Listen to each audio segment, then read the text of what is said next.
Are you frustrated with your Sentro circular knitting machine? Well, let's fix that with my new mini series, Sentro Made Easy.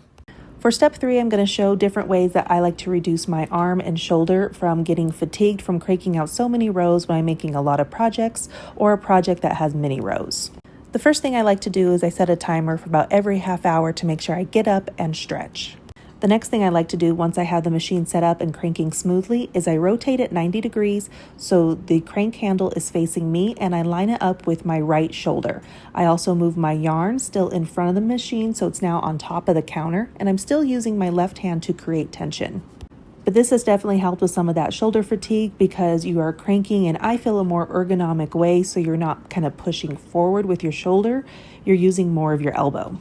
A nice accessory you can get is a drill attachment. I bought mine off of Amazon, but I do have some cautions with these.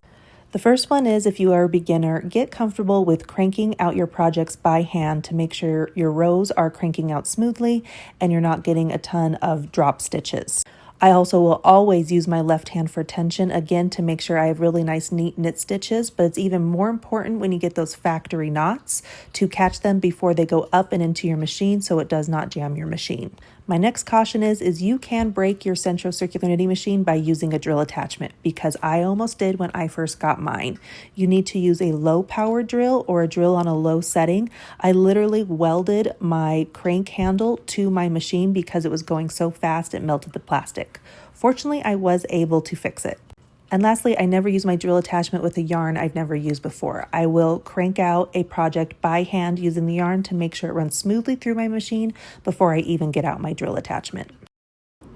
Another thing you can get are these motors that you can remove your crank handle and put these motors on your machine. I did get one, again, off of Amazon, and it works pretty good, but I don't like it as much as I thought I would because it does overheat, and so you have to let it rest after about 45 minutes. You can't just leave the machine unattended. You still need to be with it because I still use my left hand. But I don't like the knob on it to cast on and cast off.